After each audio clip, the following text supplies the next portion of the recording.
Ladies and gentlemen, opening night 2026 is here, even though it's in a delay right now.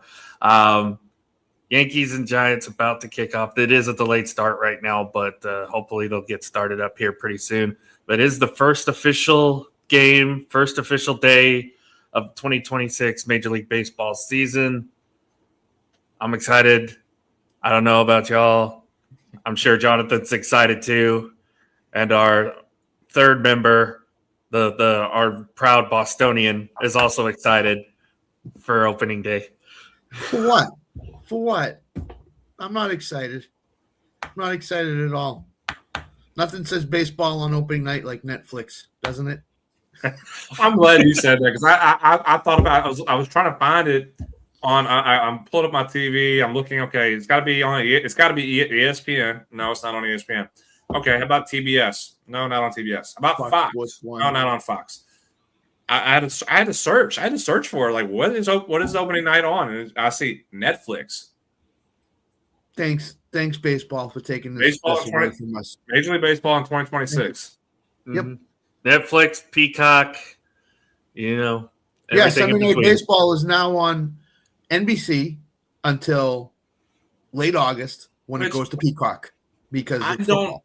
Honestly, I don't necessarily mind that because Sunday Night Baseball to me mattered when it was John Miller and Joe Morgan.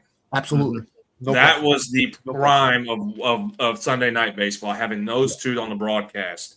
And when they were no longer on ESPN Sunday night, you just lose. I'll say when they brought Boog Shambi in, okay, because I love Boog. Boog is one of my favorite broadcasters in today for baseball games. But when you have Carl Ravitch, which nothing against Carl Ravitch, but he's not a storyteller, which is what you need as a broadcaster. Yeah, no, he's a plain broadcaster, but not a baseball lifer like John Miller was. And so I'm okay with ESPN no longer being the Sunday Night Baseball, just because again it lost a lot of its luster after John Miller and Joe Morgan were no longer on it. Mm-hmm. Yeah, I even remember watching it back in those days when they were still doing commentary. It was fun. It was always fun. It always made it feel important too. It made it feel important, especially depending on what matchups you got on Sunday Night Baseball. So I go back. Here's how old I am. Everybody's gonna think I'm old because I'm very old. Retirement home age and stuff like that. I remember he saw Moses throw out the first pitch. I did. NBC Saturday, Vin Scully, Joe Garagiola, Tony Kubek, Bob Costas.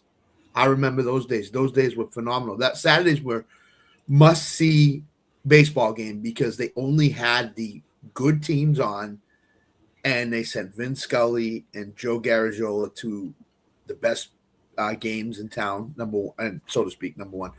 Number two, I lost all respect for Vin Scully when he became a Mets homer in 1986.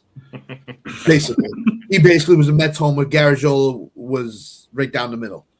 But Vin Scully wanted the Mets to win, and that's a great broadcaster. Take nothing away from him. But, I remember the days when Kirk Gowdy was doing the games. Mm-hmm. 75 World Series was a Kirk Gowdy World Series.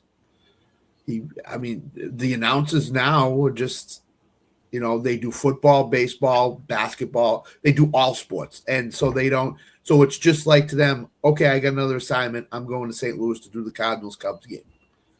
It's just another assignment for me. No passion for baseball, none of that stuff. Which really the only one that I think, and I know we got tired of him really in baseball because just it didn't seem like he was able to for a long time. But as he got further along in his career in recent, like you kind of lose a little bit of that luster of him in baseball, whereas in football, he is still really good. And that's Joe Buck. Oh, Joe Buck too, yeah. Buck does both. He does football, he does baseball. But I think he's kind of gotten tired in baseball, whereas football, he's still really good. He's still great in football. I just don't think we have that same factor in it. Agree. I think today Blue Shambi to me will always be one of my favorites. I know you have Chip Carey in St. Louis who does a great job. Brandon Gowden for the Braves. I know he does a good job. I know Michael. I know a lot of the guys up north on the broadcast that do for the Red Sox and Yankees. We have a lot of good ones. But if you talk about the national side of things, that's why I'm curious who's going to be the big names on these national games. I got to know that one. Who are they finding that's going to really gravitate the young fans, which Major League Baseball continues to say is their main priority, but as well as not alienate the traditional fans like us. And even the older viewers that are much more traditional. How do you try to get everybody? Obviously, you're not going to, because and we know Major League Baseball says the priority of viewership has to come from the young fans, the younger generation. But you cannot. We know they will. They have alienated the older viewers.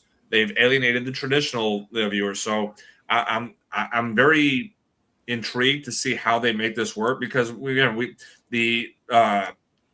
what was it, Amazon broadcasts or the Apple broadcasts were absolutely atrocious. The people that were doing those games, they were not good, and they're not storytellers.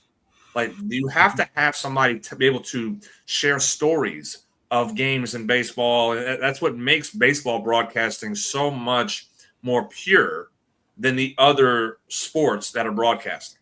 Mm-hmm. So looking at it here, looks like it's Jason Benetti is going to be the lead play-by-play on Sunday night. Right. They'll be rotating. They'll be rotating in and out guys like Anthony Rizzo, Joey. Hang on a second. So I have it up. Rizzo, Kershaw, Bonds. Clayton Kershaw, Joey Votto, Barry Bonds. Bob Costas will be a part of the broadcast team. Albert in a capacity. Albert Pujols, yeah. Al Duncan is hosting the ESPN Sports Center woman, has now gone to Netflix. She got a huge contract. Yes, I am, Sam.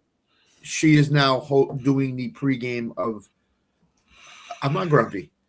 She's doing the pregame for Netflix. So Netflix has basically said, okay, we're going to hire all baseball players to be our pregame like Fox does with A-Rod and Ortiz and Jeter. So Netflix is following. It seems like it's following the Fox. Mm-hmm. I mean, NBC is essentially doing the same too. Yeah. So to me, they're going to have announcers that nobody's heard of before that don't really care about the game, like the Joe Bucks, the John Millers, the Joe Morgans, all these guys. So this product is going to be, I think, is not going to be great. Well, again, I think the issue, I won't go as far as say they don't care about the product, about the game. I think what makes Vin Scully, what makes John Miller, what makes Bob Costas, these great announcers, these great broadcasters, again, as I said, and I know, Scott, I know because I know you love it as well. It's the storytelling. Yes. Because again, no matter what they do to speed the game up, baseball will always be a 3-hour game, and it's a marathon. Mm-hmm. It's a marathon, so you have to, and there is downtime that takes place. No matter the pitch clock that takes place, you have to find ways to fill in the downtime, and that's the storytelling. How do you tell stories? Those guys, those greats, always told the stories, and they were so good. There were so many good. Bob Uecker was amazing at telling stories of ball games. How do you, if you have these young guys that are involved right now that are being thrown to the fire of broadcasting Major League Baseball games now, how are they going to tell stories? How are they going to fill in the time that you need those guys to be able to speak and fill in? How do you got to do something to at least say that we have to keep the attention of the fans watching and educate the game still. That's what I love about the storytelling. It was baseball education taking place of history, baseball education of the game itself, of what's going on, the rules and different scenarios that take place. Like, you have to fill in so many aspects in the broadcast. And these guys who they're bringing in, who are not anybody we know, who are just like these young faces, how are they going to be able to do that part? It's not just calling the game. That's what made the Amazon broadcasters for the last couple of years so bad to listen, because it was just them focusing on the game and not even really knowing what was going on in the game, and not being able to tell the stories of the game itself, or not being able to tell the stories of past games. Mm-hmm. That's what you have to understand. And I wish these networks, or not even networks, these streaming services truly get and understand it's beyond the game itself that makes baseball broadcasting honestly harder than NFL and NBA games, because there's so much different aspects and additional aspects you have to add on top of the game itself. We had a guy here in Boston, Don Orsillo. Him and Jerry Remy were probably in the top 3 in terms of an announced team.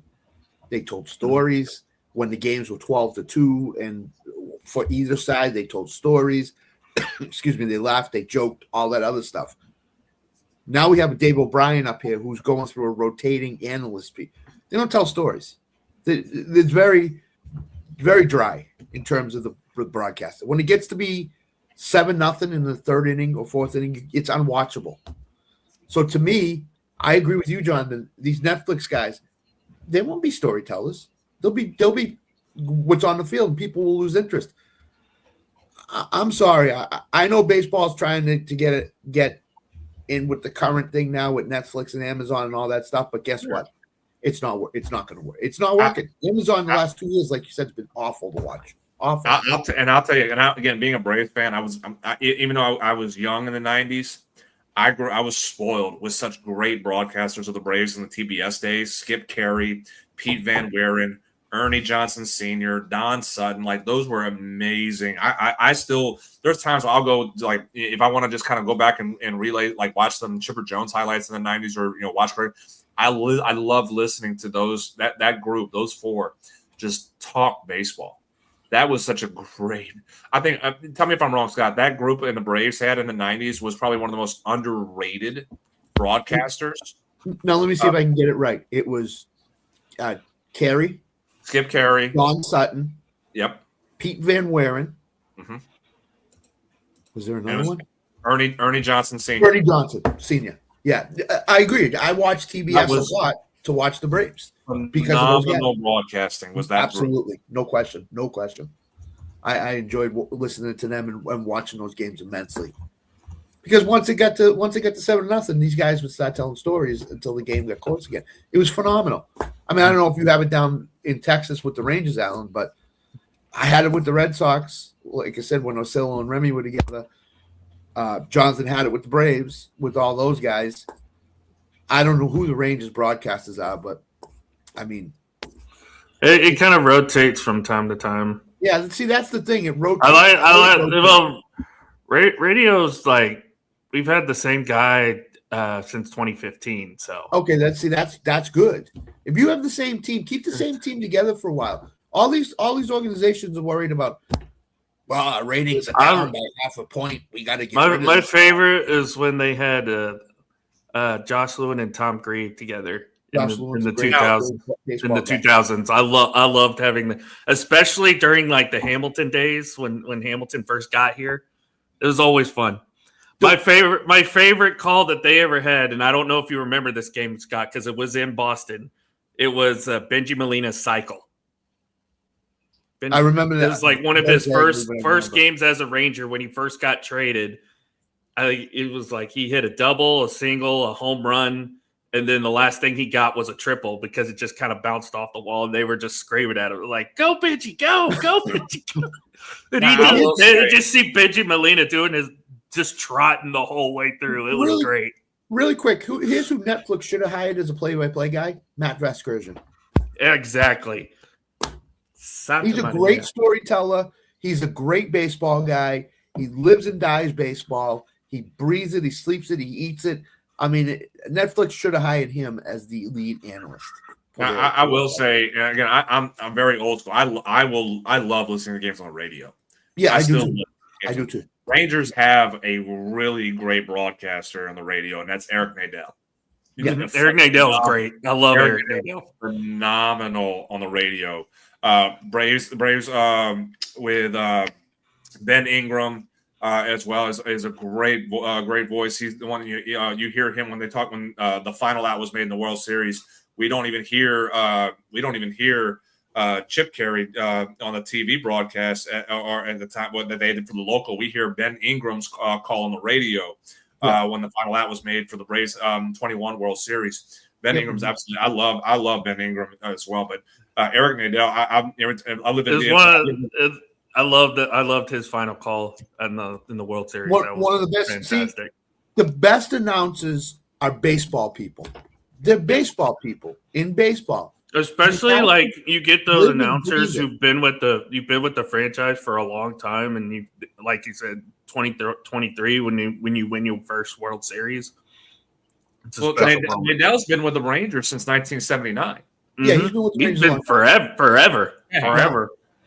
Yeah, the guy. It's like him and the PA guy have been in the same. Have been there forever. I love our PA guy.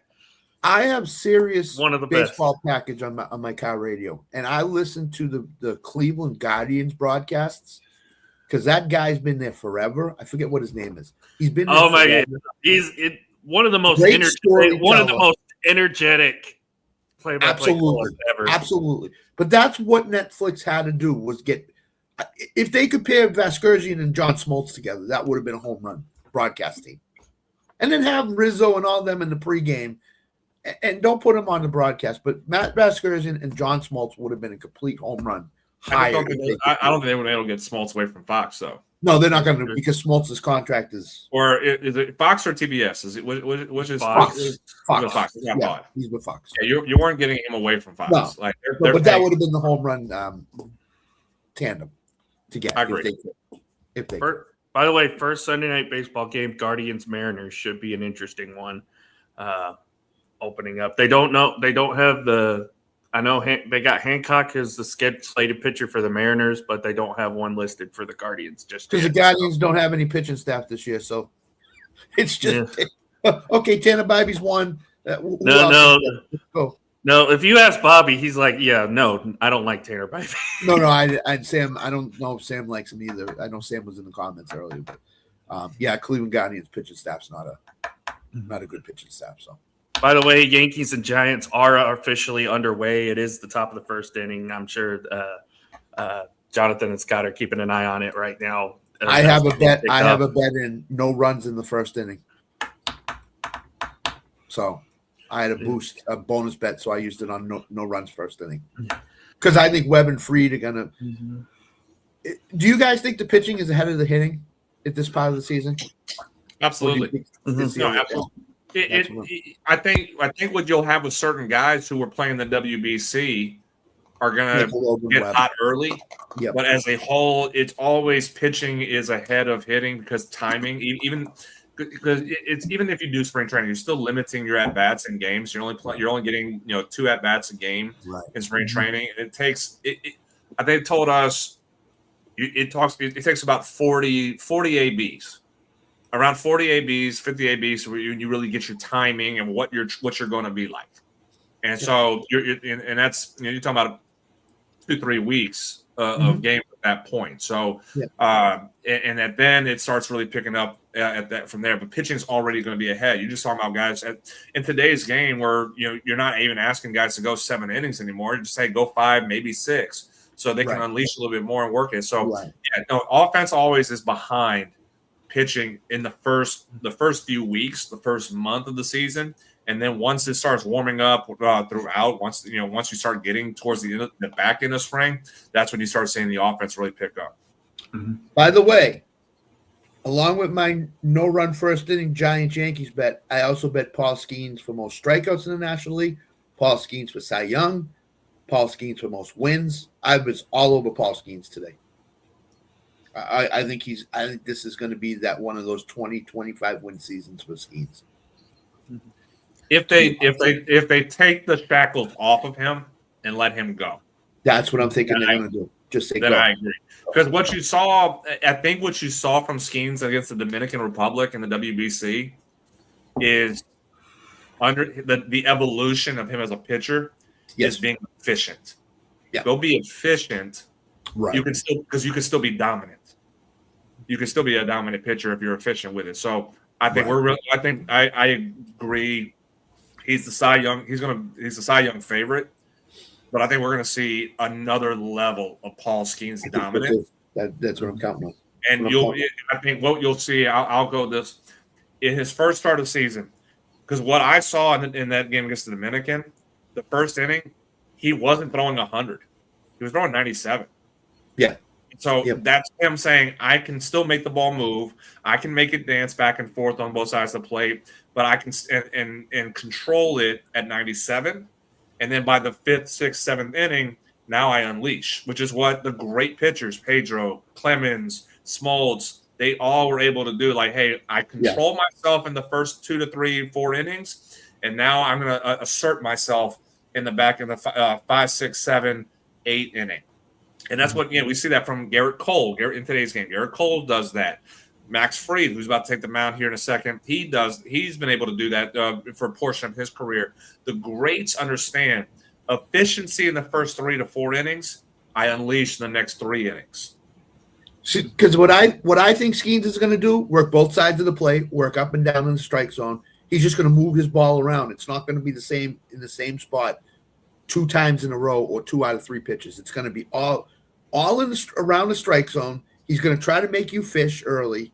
If he doesn't, he's going to hit the outside corner, the inside corner, a high strike zone, low strike. So I think he's going to throw probably 95 pitches every game to 105, but he's going to go 7 innings because he's going to be ultra efficient. So his strikeout numbers might be down a little bit compared to usually, but he's going to last longer in games. And I think with the Pirates' new manager, he's just going to say, look, Paul, 7 innings, we want you 7 innings every time out. That's what we want from you. And if you can give that to us, that's what we want. So I think, though, if we're talking about an efficient Paul Skeens that relies on movement as well as his velo, I don't think we're having a drop off in strikeouts. I don't think so.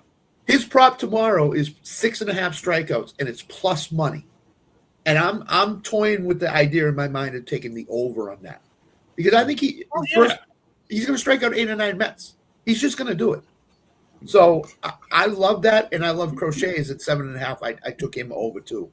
So I'm thinking about putting Skeens in there at plus money over 6.5 strikeouts. I think he's going to dominate the Mets tomorrow. So it looks like Logan Webb already has 2. He got Grisham and Judge both back to back here to start this game. So, and I think that has to do with the World Baseball Classic and him pitching in that. He is ready to go opening night. Mm-hmm. That's my opinion. And I'm kind of surprised they have Grisham leading off here. Trent Grisham. He had 34 home runs last year. I don't think he's going to come close to 34 this year. Well, no, he won't. But if you're the Yankees, to kind of go to that question, who do you have lead off then? That is a fair point because Alan, what did I say last week? I'm not sold on this Yankees team and lineup at all. At all. Take Judge out of it. What do you got? I literally just looked at their lineup. It's like you've got Chapman coming back playing third base and moving Jazz back to second. Bellinger just gets signed back. Bellinger just fouled out. Stanton in the lineup? You're only he's DH batting after Ben Rice. I mean, you have 2 other guys that you could say would be a leadoff hitter, but they're not. I mean, Trent Grisham, he had 34 home runs, but he batted 235. Jazz Chisholm could be a leadoff, but he's a free swinger. He batted 242. And then the other one, you could probably say Jose Caballero, he batted 236. So, I mean, like, you don't really have options as a leadoff guy. You really don't. This is why I bet the Yankees to miss the playoffs. I don't think they're a good team. Their pitching staff is not good. I don't care what people. It's not good. After Max Fried and when Garrett Cole comes back, yeah, okay. Carlos Rodon, not sold on him. Max Fried just walked the leadoff batter for the Giants too. Great, here we go. Yeah, he's probably going to give up 3. Or four pitch walk too. That's not good. See, that's the thing. If Fried is not on, the Yankees are not. I say Boone should be in trouble, but he won't ever be in trouble with Cashman there. So what are some of your favorite opening day memories, whether it's from your team specifically or from other games that you've probably watched throughout the years? So mine is 2005 opening day after the Red Sox won the World Series. I mean, 80-something years without a World Series ring. I mean, the Red Sox did it up right. And I don't know. The other one I have, and it's all going to be Red Sox for me, is Bill Buckner throwing out the first pitch on opening day. After what happened in '86 for him to come back to Boston and throw out the first pitch, and he got like a 7-8 minute standing ovation from the fans. I think it was 05. I think it was the 05 opening day. A lot of people held Buckner in very low regard here in Boston because of what happened.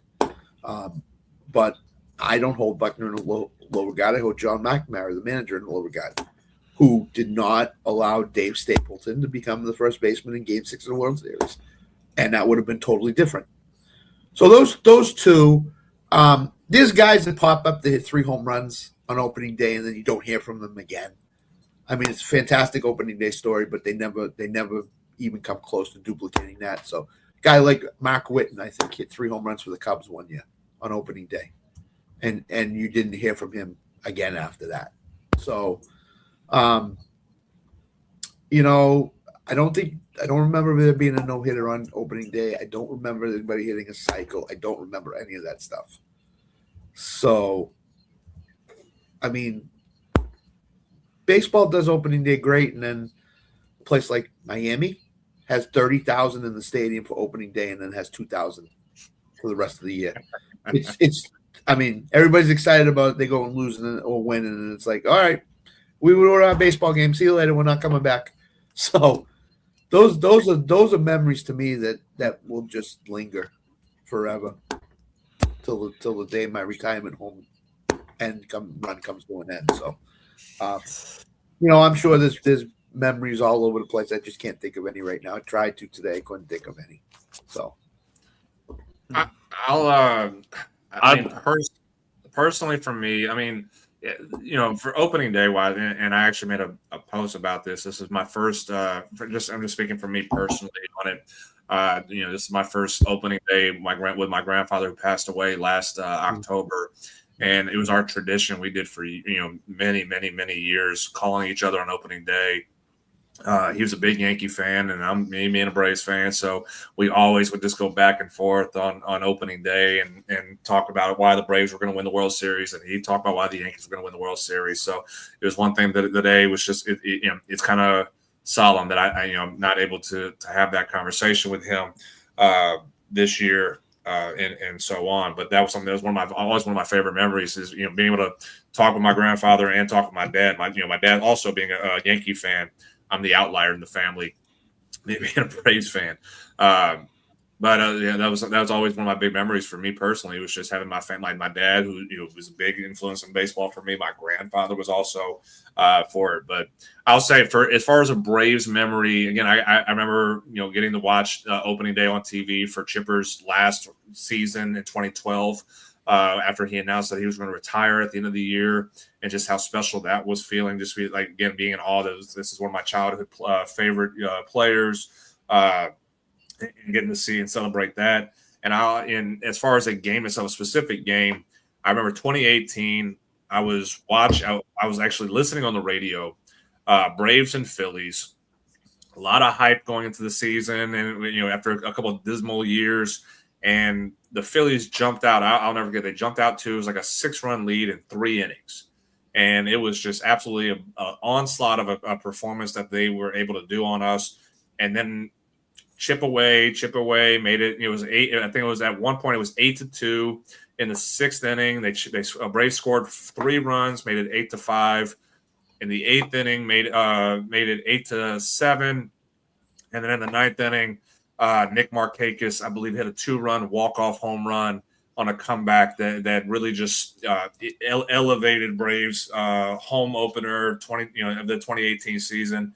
It was just, and seeing that the turnaround, because we had those Freddie Gonzalez years. It was just bad baseball in Atlanta, and then we get this opportunity to come back and arrival and win on opening day with Nick Markakis, of all people. It was his first, I believe it was his first game in Atlanta, signing from Baltimore too, coming over, and he puts himself in Braves lore with a walk-off home run against the Phillies. And I think that was I think I was driving down I-30 in Dallas, and I'm just honking the horn the entire time, driving excited as can be, and just from just listening to the game on the radio while on that walk-off home run. So that was one of my favorite moments. But again, Chipper's retirement year, I think I cried throughout the opening day, like just knowing that this is my last year getting to watch Chipper play in 2012, his last opening day and everything, just because, again, that was my childhood hero. That was my child's favorite player. So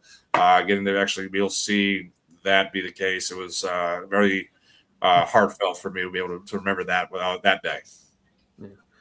I mean, mine kind of involves the Phillies too. It's not so much the opening day as far as the opening series, where this was a couple years ago. This was obviously the 2023 World Series year. It started out because there was a lot of questions on how good the Rangers were going to be exactly. They had the pitching tools to be there, but can their offense produce? And you're going up against the team that I believe was coming off a World Series bid the previous year in the Phillies, who, had obviously one of the better rotations in baseball. Their offense was stacked. And that put a whooping on them that opening series, and then made a statement that opening day, 11-7 win. I think they were down like 7-2 or something like that, and they put up like a bunch of runs late in that game.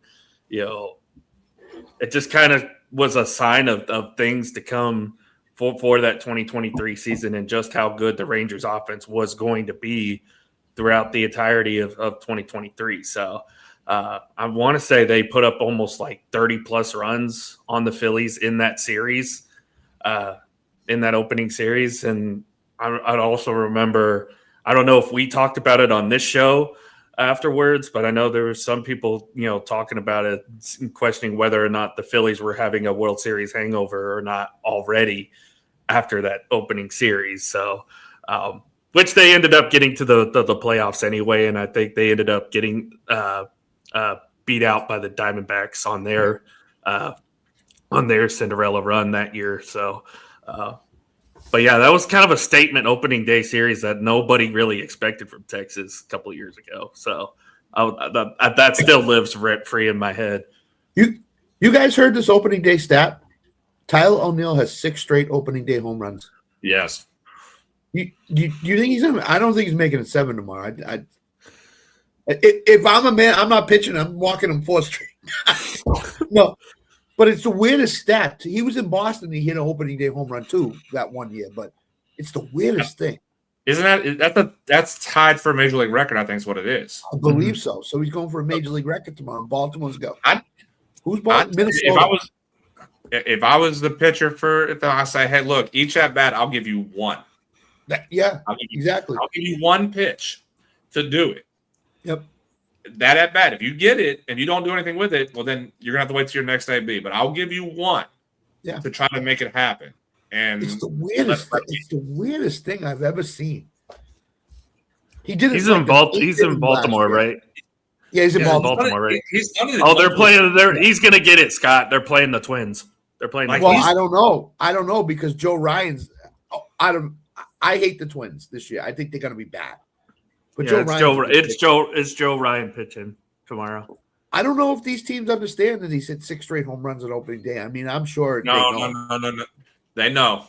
They know. It sounds like they know. We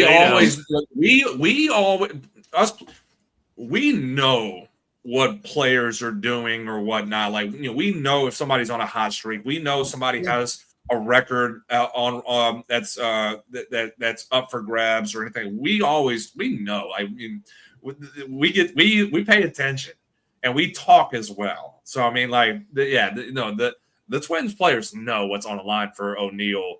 That's why I say if conversation had with him, I'm going, look, I'll give you one pitch. For one of the first two pitches is going to be there for you to hit. If you don't do it, then sorry, buddy, you had your pitch. That's it. But no, players know. It's weird. And they'll again it's the standard media training. Oh, the cliche. Oh, I didn't really know that this was on the line. They know. We always knew when something was going on. I forgot about it until just this morning. When I looked at it, I'm like, that's right. He has hit 6 straight opening day home runs. That's right. By the way, you won. Chisholm got hit. Chisholm got hit by a pitch. His first at bat. So Jonathan, my phone's right here. So I got it on DraftKings, and they there before the broadcast, and Devers gets a single. It's first and third, one out. Like, you got to be kidding! It's gonna get. And then he got Adames on a pop up or something, and then he got the third out. So yeah, thank God. That might all go to Tyler O'Neill tomorrow. So half of that money that I want might go to Tyler O'Neill. I'm not sure if I want to do it, but I'm thinking about it. Well, real quick though, watching is there any bad blood with Giants and Yankees or with Webb and Chisholm? Literally just hit him in the first pitch. And it wasn't. It's got to go back to Miami Marlins days, I would think, if it goes anyway. Maybe because and they're like, oh, that got away with. That ball didn't get away from that. Was Logan Webb's one of the best control pitchers in baseball to be. Come on, he literally struck out the first 2 guys. Like, come on. Oh, Jazz is up. Plunk. Yeah. It didn't look good. It looked like one like, oh, that it was not even close. So I'm just curious on that. Yeah, there's got to be bad blood from Miami Marlins Giants days someplace. Maybe. Yeah. Looks like Caballero got an RBI double. For the Giants? That is one. I think I think Jose Caballero could be a wild card for this team. And again, a 236 hitter. He's not going to blow you away, but he has a lot of talent in his bat that he could provide something at least on the bottom half of the order. Yeah, he's not a needle mover in the lineup. He's not going to be the big producer, but he can provide some stability and balance in the bottom part of the order. So I think having him could be very beneficial for the Yankees. But again, it goes back to how consistent will he be and how efficient will he be for them throughout the season. I don't know as well. Yeah. And with that, the Yankees take an early 1-0 lead off the Caballero RBI double. Looking at tomorrow's games, obviously you've got Peralta and Skeens as one of the best matchups of the day. It's the first matchup we're going to see on NBC tomorrow. Any other matchups we're looking forward to opening day tomorrow? Crochet against Abbott, Reds and Red Sox. That's a really good pitcher matchup. I mean, Crochet's coming off what some people would term a Cy Young year. Abbott has improved steadily as it's gone on. You got Ellie Deli Cruz on the Reds side. You got Suarez. You got Friedel. You got all these guys. The Red Sox might have the best outfield in baseball. They got power. They got speed. They got range. They can hit the ball. William Abreu is one of the most underrated players in the American League, I think. Cedar Rafael is too. And we'll see how Contreras fits in with the Red Sox, and we'll see how their new acquisitions fit in. I think the Red Sox series could be really, really interesting to watch this weekend, because these are 2 good teams that are playing each other right off the bat. So the only regret I have is that Cincinnati does not open the season like they should every year. That's the only thing. So. I mean, you have a couple good games. I think Rangers, Phillies, Evaldi, Christopher Sanchez getting the newly adjusted extension. But that's going to be an interesting matchup with the Rangers and expectations them this year with the Phillies, hoping to continue with their run in the East, which I do think I want to see. Me personally, being a Braves fan, is the age going to catch up to this Phillies team? They are an older roster still. They have a little bit of young. They have gone younger in certain areas as far as in the outfield, but infield wise, it's very old.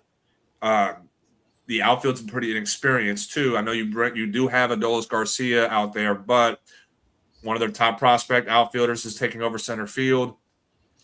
I again don't know how he's going to be full time as a big leaguer this year. So there's a lot of questions, and I know they're still kind of hoping Zach Wheeler comes back and provides to be healthy. A lot of question marks in Philadelphia. That again, this series opening out, how do they look going into the season? Rangers kind of the same thing. You have some new look area. I think again, and I just mentioned it as well. Adolis Garcia getting to play against his former team right out the bat with it. So there's that storyline. You can look at it and kind of say, where does the Rangers fit into the AL West? With it kind of, I do think it's a little bit wide open right now with a lot of uncertainty with the Mariners on their offense, with the A's potentially being the up and coming team that we're expecting them to be. I think that's a really good matchup. And I'll give you before Scott, I'll give you one more: Diamondbacks and Dodgers. Zach Gallen versus Yamamoto. Does Zach Gallen have a true bounce back after what was a very poor season in 2025 for him, and being a free agent and nobody wanted him? That was a very telling sign of what he was in 2025. That you were talking about you were a Cy Young candidate not too long ago, and you were a free agent and nobody wanted you. So I think that this should be a must bounce back season for Gallen. And if you are the Diamondbacks, you have a chance to at least say, hey, this is going to be a 2-team race in the West. Yes. And it's not the Giants that's going to be the team, or the Padres that's going to be the team that's going to be competing with you. It's going to be us. So this is a message. Again, 1 out of 162. But you can go and send a message saying, we are here. Do not count us out already. And do not forget about us if you're the Diamondbacks. Here's my hot take. Going back to the Rangers-Phillies game. Jonathan thinks I hate this guy. I think he's going to win 15 games this year, and that's Aaron Nola. He's not the man. You do hate Aaron Nola. No, I don't hate Aaron Nola. Listen, all fantasy drafts, I take Aaron Nola. Aaron Nola is one of my pitches. I like Nola a lot. I just think that he didn't pitch quite as well the last year and a half, and then he got injured last year, obviously. But I think this year's a bounce back year only because he's not considered where he has to be the man with Zach Wheeler. He's in the middle of the rotation. He can just relax. He's not facing the best pitches. He's facing the third, fourth pitches on teams' rotations for the most part. I think Aaron Nola could have a really good year this year for the Phillies. Yeah. By the way, it's 5-0 Yankees right now. Oh, God. Here goes my Yankees hate. Austin Wells with a 2-run single, and then Trent Grisham with a 2-run triple. What is with Logan Webb? He got the first out, and he's given up 5 straight runs. He didn't pitch. That's all right. Aaron Judge just struck out again. So there you go. Yeah, that's par for the course. That's par for the course. Am I mistaken? Webb did not have a great year last year. He had an okay year last year. It was kind of okay-ish, I think, from him last year. What is going on? Because remember, he got traded to Cleveland, didn't he? Mid-season last year? No, last year. Logan Webb? No, Logan Webb didn't. Was he traded, or was he still in the Giants last year? He was always with the Giants last year. Yeah. The Giants, okay. But he was like around 500, but his ERA was in the 4s, I think, wasn't it? 15-11 win-loss record, 3.22 ERA. Oh, okay. So he must have bounced back at the end of the year. But for a lot of the year, he struggled. He was around 500. It might have been because the Giants' offense was so bad last year. But again, a guy like him giving up 5 runs to that Yankees lineup doesn't strike fear in anybody. That's not great for me. Well, and that's not great if you're the Giants either. I know that. I know. 5 runs in the second inning. That's Bellinger just struck out, so they finally got out of the inning. So Yeah, but the Giants' offense. It's the unknown. It's the unknown guys that score, but your stars can't get anything. The Giants' offense is not an offense that can come back from a 5-0 deficit. It just doesn't strike me as that type. So I'm just saying they need to play 3-1 games, 4-2 games, not 7-5 games. One last pitching matchup I'll bring up here before we get into our top 10. And I know all the Cleveland fans are going to hate me for bringing it up, but Tanner Bybee and Logan Gilbert tomorrow night. Ugh. Ugh. I'll say it for Sam. You got to hope for something, right? It's a great. I'm surprised Gilbert is the opening day guy instead of Castillo, but no, Castillo's like in the fourth slot. It's Gilbert, Brian Wu.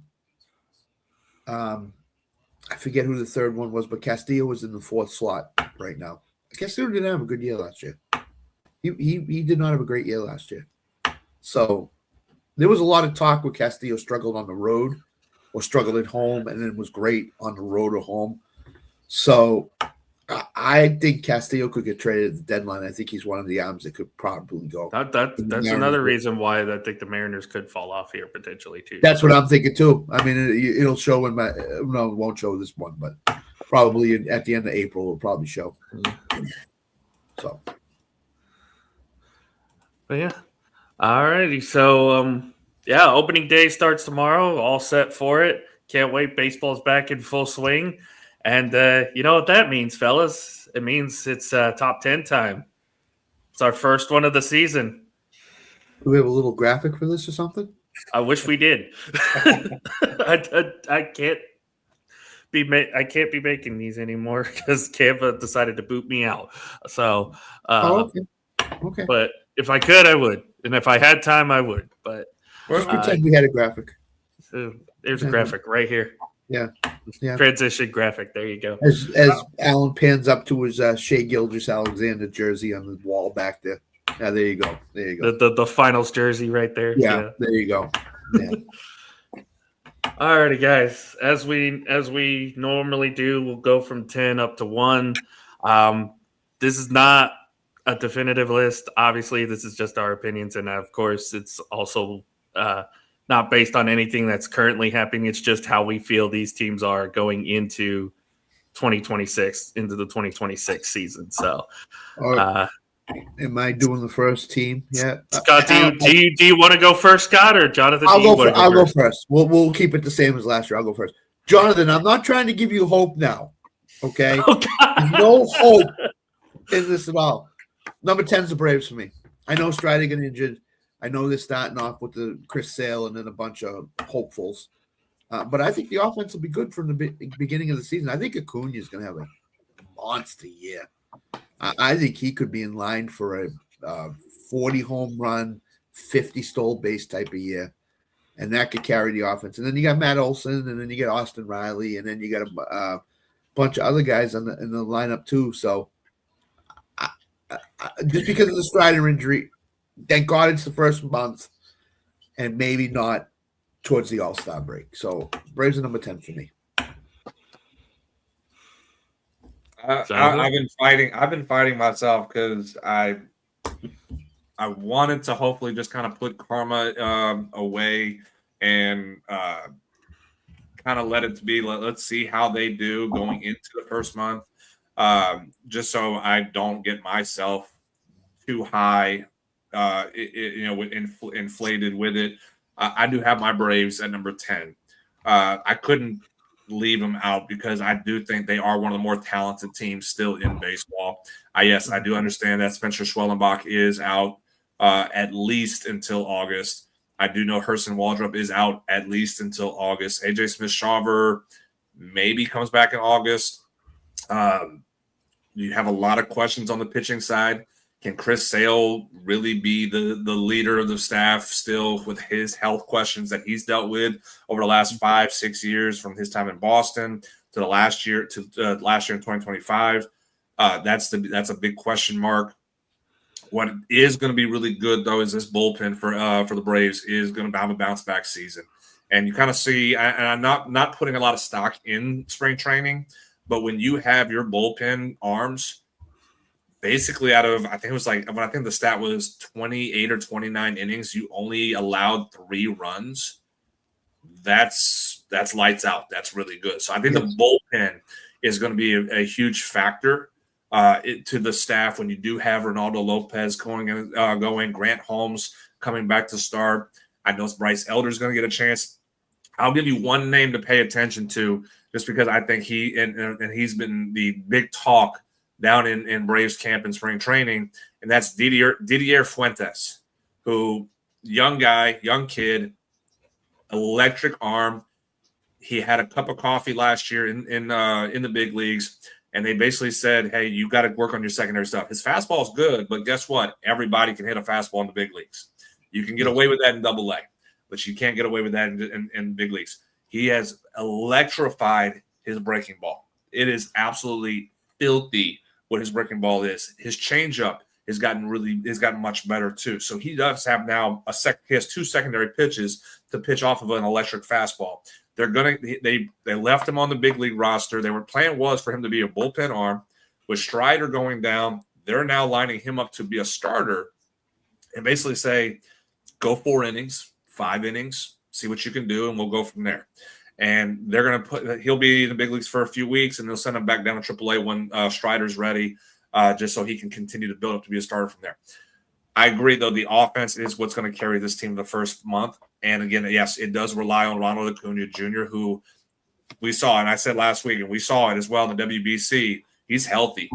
Ronnie is healthy. And if he's healthy, I don't care about what Ohtani is. I understand Shohei Ohtani and what he is capable of in the bat, with his bat in the box. But a complete player, hitting, speed, defense, Ronald Acuna Jr. is the best baseball player in the world. And if he's healthy, which he is, he will be the best baseball player in the world in 2026. But I'll give you one name that I'm excited to see have a bounce back year this year. That is Austin Riley. I think he is hungry. And he did a lot of work with Chipper over the offseason too. And guess what? If there's a player who knows hitting and knows how to work hitters and be able to help them, it is Larry Wayne Jones. And being able to spend the much time that he did with Austin this offseason, I expect a big bounce back year for Austin Riley. I think the offense is going to be really good. I know there's still a hole here and there with shortstop and left field, but I think you're going to see the superstars really show out, take control of this team for the first month. Chris Sale will still be Chris Sale. I think you'll get some good starts here and there from Holmes and Lopez and Fuentes, and the bullpen will save you as well. So you'll do enough to survive, and that's why, again, I think with the amount of talent they do have, they should be the top 10. So I'm putting them at the number 10 spot. I'm putting the Yankees at 10. Out of all the teams I have in this top 10, I think the Yankees did very little to impress me this offseason. And the way that they exited the playoffs last year, it was kind of like with a whimper. In reality, I think we've talked about this last few weeks, Scott. Boston should have won that series. Boston basically beat themselves. The Yankees didn't beat them. The Red Sox beat themselves. I'm not liking. I know the Yankees have put up 5 runs already, but most of us are very low on the Giants this year. I'm not sold, especially if you don't get Garrett Cole back to what he can do. I'm not sold on Carlos Rodon either. For when he gets back, it's basically Max Fried and a bunch of hope for the Yankees right now. Mm-hmm. So, and if Judge has not started out great so far tonight, if this is kind of a trend, that's not good for the Yankee faithful if Aaron Judge can't get going. So, for now, they're at number 10, but it's a somber number 10 for me for the Yankees. Yeah, I don't even have them in my top 10, to be honest with you. That's how low I am on the Yankees this year. Yeah. So I was going back and forth on my number 9, and I settled on the Tigers only because of their they could be the best team in that division. I love the Royals a lot, but I need to see it with the Royals before I anoint them better than the Tigers. Tarek Skubal's in the contract year. I think he's going to pitch well this year. That offense has to come along. Yes, Torkelson was great to open the year, and then he slid off down the cliff toward the end of the year last year. Didn't like that. I'm a Torkelson guy. I love Torkelson. These ancillary pieces have to step up again for the Tigers to be involved in the division race. They blew it last year. They choked it away last year to the Guardians. So they have to recover from that from last year. So again, as you said, Alan, it's a somber number 10 with you. It's a tenuous number 9 for me with the Tigers. They could very easily slide out of the top 10 here. Did they do a lot in the offseason to improve their team? I don't think so. You're counting on guys that you were counting on last year that didn't come through at the end of the year. So, again, the Tigers are number 9 for me. But again, at the end of April, whenever we do this again, they could be very much out for me. So, I mean, you could make the argument because I think adding if Framber Valdez is motivated to resurrect his reputation, I think you really have something to pair off with Skubal at the top of the rotation and Jack Flaherty being your number 3. You do have a lot of young talents that are still growing and learning. On the position player side with Riley Green, Torkelson is still trying to figure out how good is he in the big leagues. So you still have some young pieces. They're kind of what. And tell me if I'm wrong about this. Don't they give you a feeling, Scott? The second year of what Baltimore was during their 2-year run, or you had the really good run. You flamed out in the second half, lost in the playoff, in the postseason. You took a big step the next year, flamed out again, and it just was that. Don't you kind of get that feeling from them right now that they're in that second year of what the Orioles were just a few years ago? Yes, very much so. Very much so. And so I'll go. I don't have the Tigers in my top 10, even though I'm saying that I don't have them in because I think Skubal is going to be a distraction more so than I would agree with that. benefit because we've seen him last year where you had more to be desired from him. You're the ace of your staff, and you're basically just saying, well, hey, I'm only going to max pitch 6 innings and go from there. And then you kind of saw the lack of desire of being truly part of Team USA in the WBC and just saying, well, hey, I'm only going to pitch one game and I'm done and that's it because that's all I need to do. And yeah, I get it. And I said it was about making sure he was ready for opening day for the Tigers because that is a team that pays his contract. Completely get it, understand. But that competitiveness, that fire to say, you know what? I committed to this. I'm going to pitch in this, and if I have the chance to pitch in a championship game and be the second best pitcher in the world behind Skeens, I'm damn well going to make sure I'm in that opportunity to do so. We didn't have that out of him, so I think there's going to be a lot more still to be desired of Skubal going into this season. That's going to rub a lot of the teammates the wrong way, and there's going to be that chatter. Still, should the Tigers go ahead and just max out trade him? Because the value is equal to what the value is there that this is the highest it's going to be. I think that's going to be a lot of distractions that the Tigers have. Yes. So my number 9 team, and I was very high on them when we talked about doing the season last week, and that is the Cincinnati Reds. And I think that they are loaded offensively. I think they're going to. You have a lot of guys who are going to take a huge step forward. You do add a big bat who's a very clutch hitter. We saw that again last week in the WBC in Eugenio Suarez, who provides a power aspect that the lineup has been needing to, with the speed they have. Good hitters. Ellie De La Cruz, I think he's going to have a big season this year and really put himself in the category with Ronald Acuna, with Shohei Ohtani, with Juan Soto as the best National League players. I think he will put himself heavy in the MVP category, especially if this Reds team does go to another level. But the pitching depth of this team, I think, is going to be very underrated. It's a good pitching staff. They are young and talented arms there. I think if they can really show out this Reds team will be dangerous this season. So to start them out, I have them at number 9 spot. Number 9 for me is the Seattle Mariners. And I know it's kind of surprised that I have them here. But the thing is, I don't expect to be putting them on this list often this year. It's kind of like with the Yankees in the same regard, because I've seen it all too many times in our division where the Mariners have a really great year, but then the year or two after, they completely fall off for whatever reason, whether it's talent-wise, whether it's they lose key pieces or what have you. The Mariners just completely fall off. I'm not saying that they're going to completely fall off this year. I think they'll still have a little bit of a team to compete, but I just think that at some point this season, the A's, the Rangers, maybe even the Astros will still find ways to compete with this division. They're the only AL West team I have on this list, but potentially they could not, like you said, Scott, as soon as April list, they could be completely out of it. So for right now, the Mariners are 9 for me. I'll just go quickly with my 8. Jonathan just mentioned them. It's the Reds.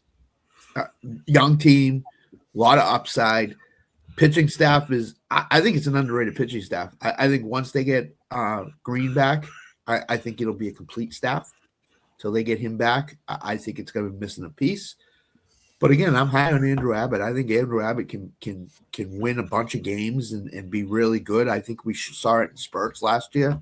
I think they have the right leader there in Francona.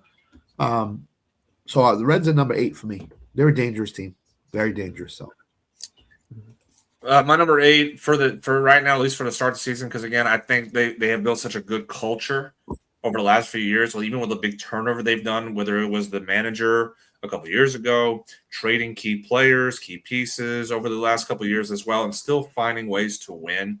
I think they do get passed by the Reds this year, but I do at the moment start out the season, I have the Milwaukee Brewers at number 8.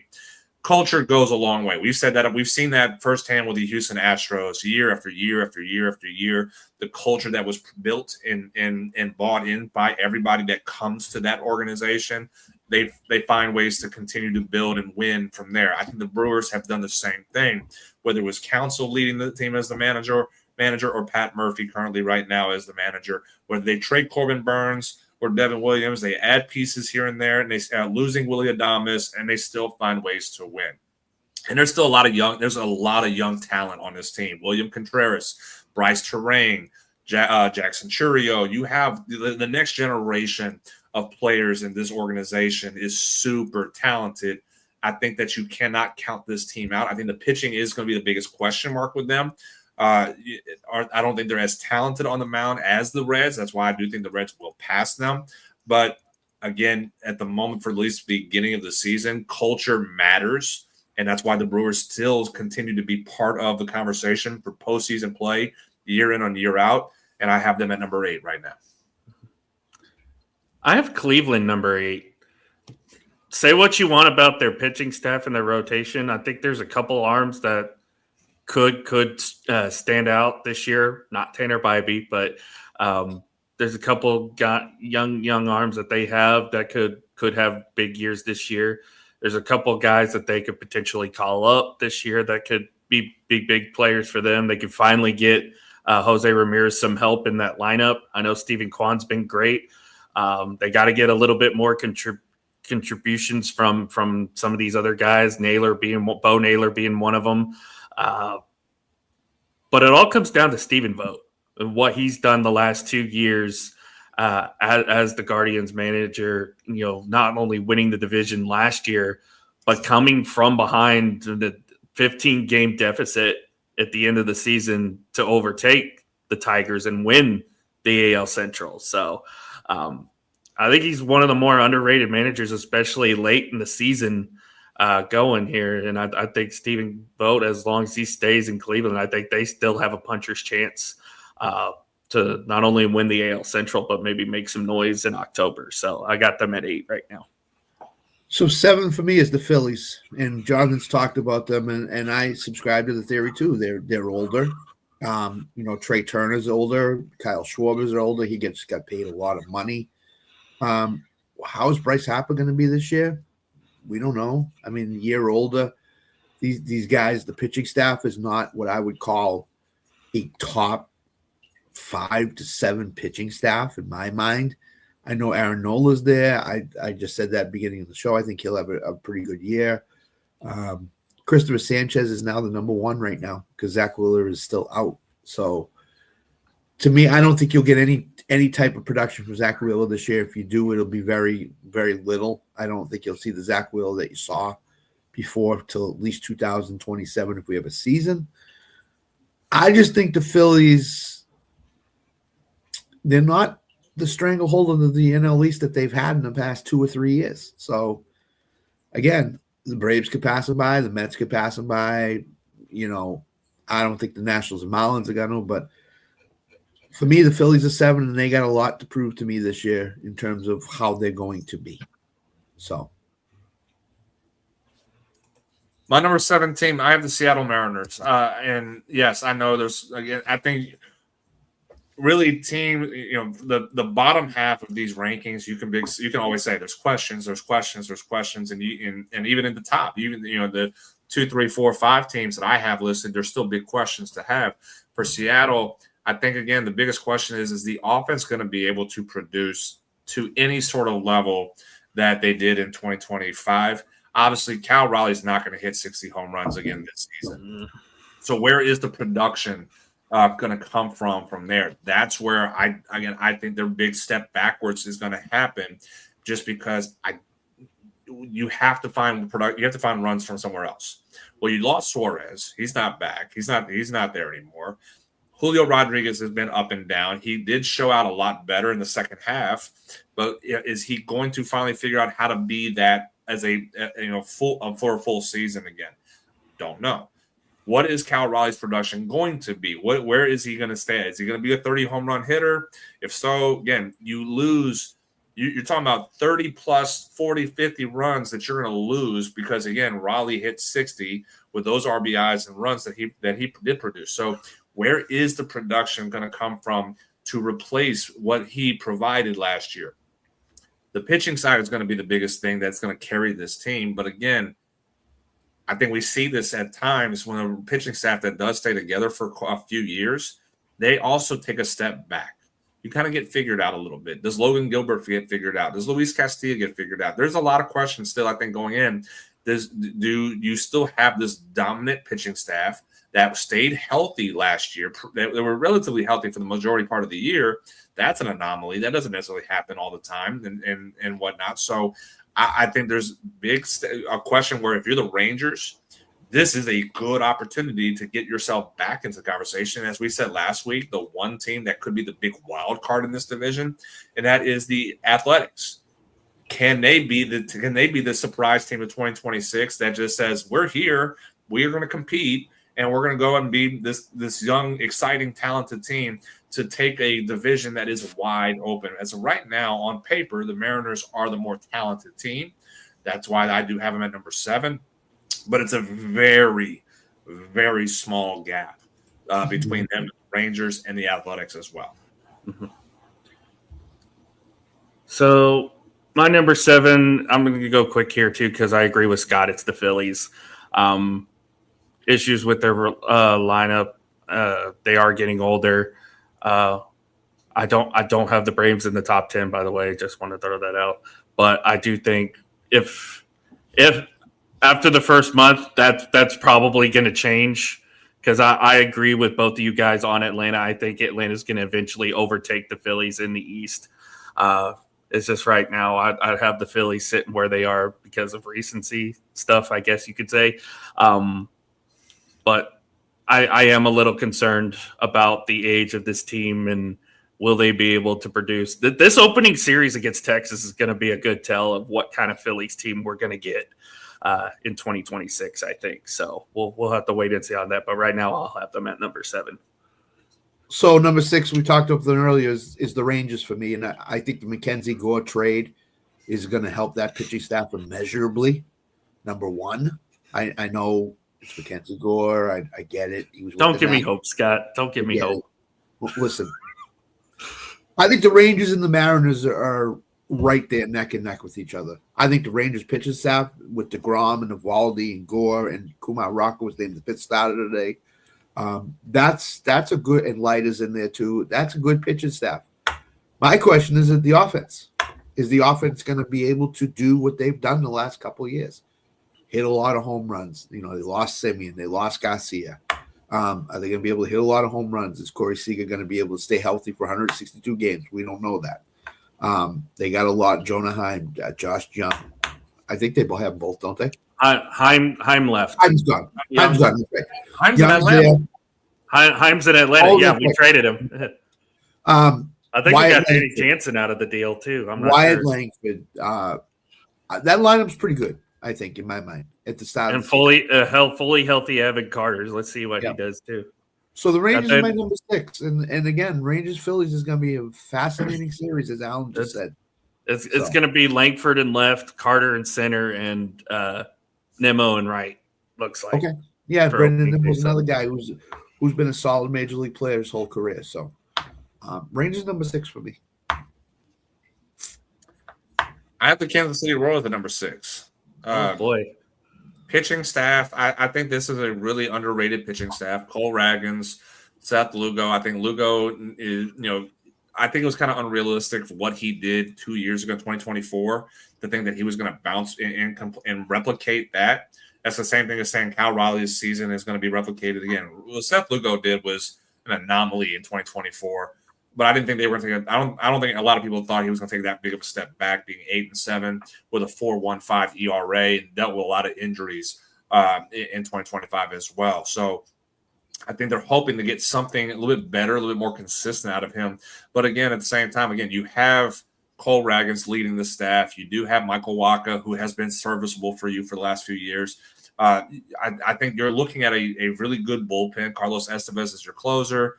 Matt Strom, who's one of the top bullpen arms in baseball last year. Alex Lang, LSU graduate, being able to kind of supplant himself as a key bullpen arm who's been able to develop really well over the last few years.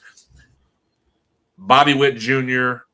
and Vinny Pasquantino on the offensive side of this team is going to be absolutely phenomenal. Especially with what Vinny provided for Team Italy, the leadership of this team, where you have someone other than Bobby Witt that can be a leader.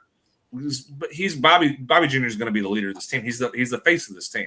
But if you have a voice that's other than the best player, then you have something really special. And that's what I'll kind of tie into the Braves being when you had Freddie Freeman in Atlanta as the voice and leader of the team, with Ronald Acuna Jr. being the best player of this team, they coincided really well. It allowed Acuna to be able to be the player, and you had Freeman be the leader. Vinny Pasquantino can be the leader, with Bobby Witt being the face as a player of this team. Jack Caglione is a monster. Seen him a lot in Florida when he was in college. I think he's just going to keep getting better and better. Putting him in the middle of this order to protect Pasquantino, to protect Bobby Witt Jr. is a strong lineup with a division that is not, other than the Tigers with Skubal and Valdez. I'm not necessarily thinking that pitching staff as a whole is as fearful as it could be. Guardians don't have a great pitching staff. The Twins have no pitching staff. And the White Sox have no pitching staff as well. So if you're the Royals and you have this strong of a lineup against a division that is not known for pitching, this is a success. This will be a recipe for success going into 2026. That these guys, that Pasquantino, Caglione, Bobby Witt Jr., to name the few, Starling Marte may have actually a pretty decent year. In this lineup as well. We know Salvador Perez is going to get one last hurrah. Jonathan India, who has been very good with the offensive side as well. This is a good lineup with pitching that's not strong in this division. I think they're going to feast on this division. And that's why, again, I think because of where they're at on the roster, what they have going into this, with the rest of the division, you have to respect what the Royals are at right now. It's the best team in the American League Central going into the season. That's why I have at number 6. I got the Cubs at 6. This is a do or die year for Chicago, I think. I think if they don't have any success this year, there's going to be a lot of questions going on about what they're going to do in the years to come. They have the talent to do it. They have the pitching to do it. I know Senga's there's questions with him. There's questions, obviously, with Talion if he's going to be good to go. Steele as well. But if everything plays right, the Cubs should be a contender in the National League this year. Should be. And I think that they're going to act on it for a good majority of the season. It is a do or die year for me, I feel like, for the Chicago Cubs, which is why I have them at number 6. So, my 5, I won't go into it that much, is the Mariners. I mean, Cal Raleigh's not going to hit 60 home runs again. Julio Rodriguez has not been the type of superstar that I think he was touted to be. And that pitching staff, I don't know how effective they can be after Brian Woo's your number 2 starter. I mean, Castillo fell off a little bit last year. I have a lot of questions on the pitching, even though I think it's great in name, but not when you play between the white lines, maybe. So Seattle's my number 5. Mm-hmm. I'm going to play a little reverse psychology here. Oh, God. Oh, my God, the reverse psychology. Oh. To hopefully curse this team. My number 5 team is the Philadelphia Phillies. Here we go. Okay. I think, as I said, old team, older roster. Even on the pitching side, you do have guys who are on the older side. You get Zach Wheeler. He's about to be 36, here in a couple of months. Aaron, who I again love Aaron. I've known him since he was since he was real young. He's going to be 33 later this year. Luzardo is 29, and I understand that 29. Whoa, he's not that old, but again, he's been a lot of innings on that arm. Christopher Sanchez, he's essentially the de facto ace right now with Luzardo. Mm-hmm. I just don't think there's a lot of depth. Because, again, as I said, I love Aaron. I don't know what we're going to get with Aaron, though. I don't know at this point of his career, are you going to get the serviceable Aaron Nola, or are you going to get the one who's been struggling the last couple of years, Aaron Nola? And if you're Philadelphia, knowing that Zach Wheeler is coming back from a very devastating injury that not many pitchers come back from, Steven Strasburg's career ended with thoracic outlet syndrome that he had. And we're expecting him to come back and be what? We don't know. I think the bullpen is going to be really good still. You do have Johan Duran. You do have Brad Keller. Jose Alvarado's back. Kyle Bacchus is there. Orion Kerkering is coming back from IL at some point here soon. So the bullpen is still pretty good. But again, and as I said, this is an old team. Mm-hmm. This is a very old team. Real Muto, he just turned 35 behind the plate. Bryce Harper, being in his 30s. Alec Boehm is he's 29. He'll be 30, but he's been up and down in his career as well. Bryson Stott is 29. Turner is 30. He'll be 33 later in the summer. Brandon Marsh, 29. Justin Crawford is the young kid that they're calling up the young prospect. And Adolis Garcia is 33 years old with a production that's questionable from there because, again, and Schwarber is also 33 years old. So where does the production start to drop? Well, we saw that a little bit in the back end of the season last year. We know Harper does not start out the season hot really well. Schwarber does not start out the season really hot too. Does that signal to anybody, especially in the Philadelphia fan base, that there could be a trend going into the summer? We know they'll put up numbers. We know they're going to be good numbers, but is it going to be consistent to be a contender for your division? That, yes, Atlanta has dealt with their own injuries, but they are, again, Acuna is 26 years old, which he's been in the big leagues for so long. We forget he's 26. Ozzy's 27. Riley's 28. Olson's the older one of the group. He's 32. Harris is 24. You add you get Drake Baldwin's 22 years old. You add Mike Yastrzemski. He's 27, 28 years old, I believe. And I could be wrong on that one. this is still a youngish Braves team.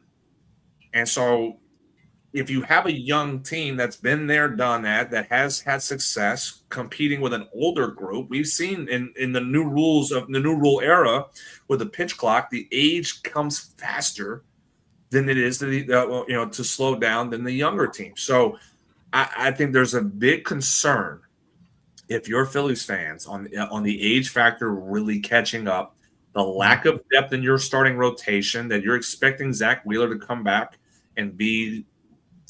I hope nobody's really thinking that he's going to be the Cy Young Zach Wheeler, because I think that is absolutely outrageous expectations. I would be happy to get as I'm a baseball fan just to see Zach pitch again with this injury that he had. It's such a devastating for certain aspects. Just kind of put it out there, because I've coached athletes who've had this. They've had to you have to remove bones to alleviate nerve damage that occurs from this injury, and then you have to be able to start utilizing and hoping the nerves regenerate once the pressure is relieved, and be able to have the full use of your arm with no pain and be able to relearn how to throw again. Like, that's a huge process. And as a fan of baseball, I'm hoping Zach Wheeler does recover. I just don't know what the expectations is of him and how he does recover from this. You're hoping Luzardo continues to be what he is. Christopher Sanchez continues to be electric and what he's been. But now, again, at that point, that's the 1 and 2. Aaron's got questions.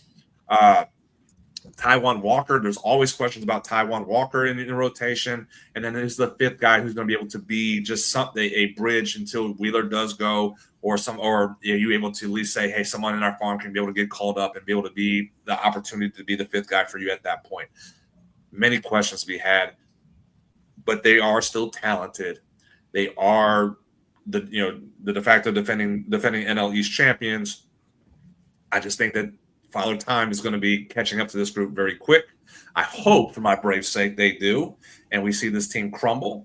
But at the moment, for the beginning part of the season, the reverse side of things, I have the Phillies at number 5. Okay, so I might have lied a little bit earlier when I was doing part of the bottom half of this list, because I struggled of where I was going to put this team at the start of this.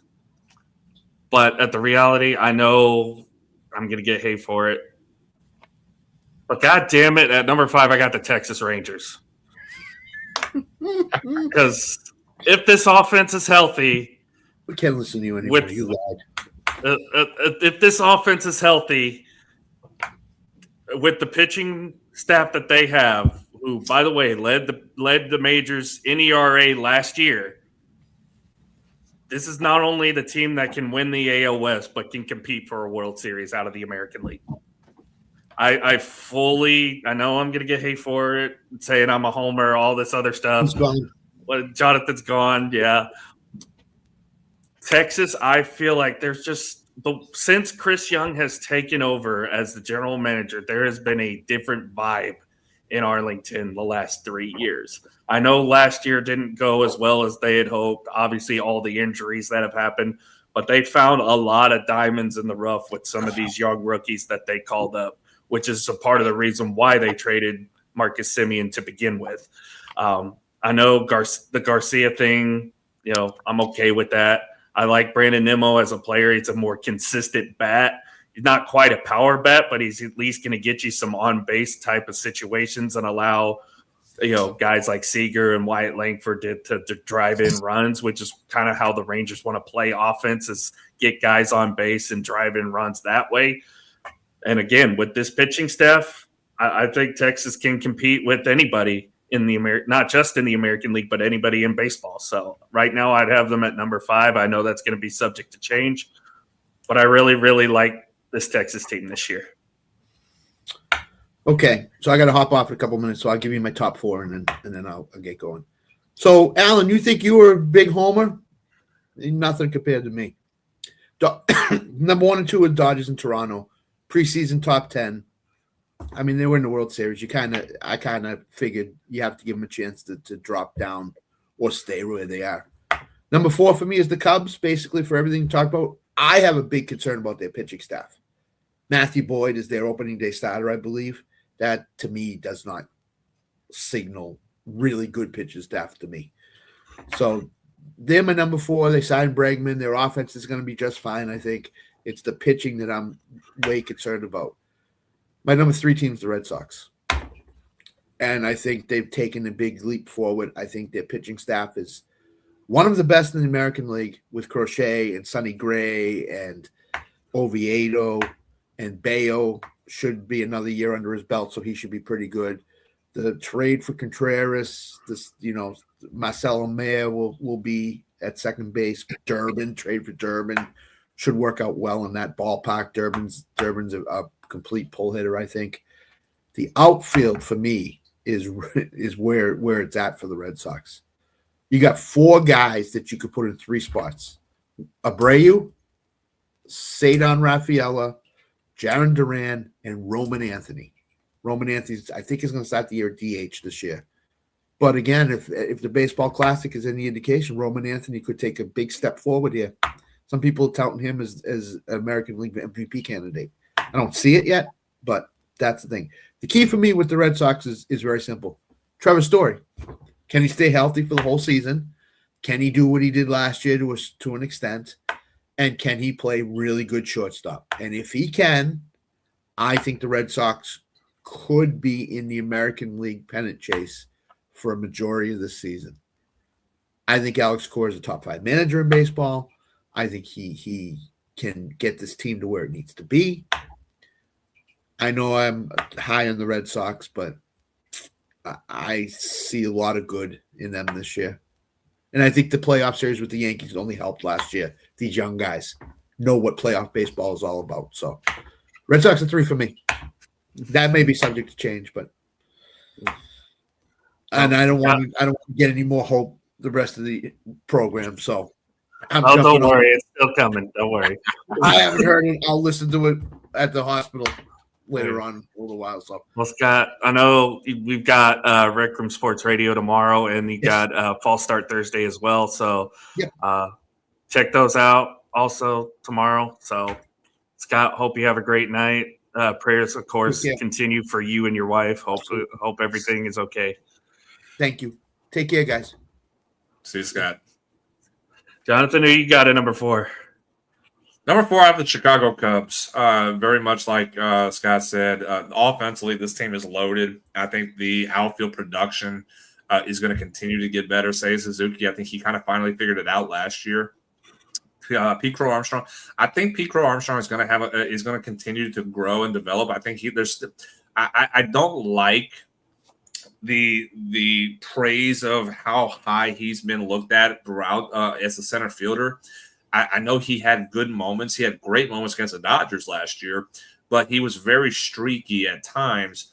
I don't want to say he was overrated, but I think that there was a lot of look of like, man, in a small sample size that he was being viewed as one of the best center fielders in the game. And I think there's still others that you could look at and say that they're in that conversation. Not taking anything away from him.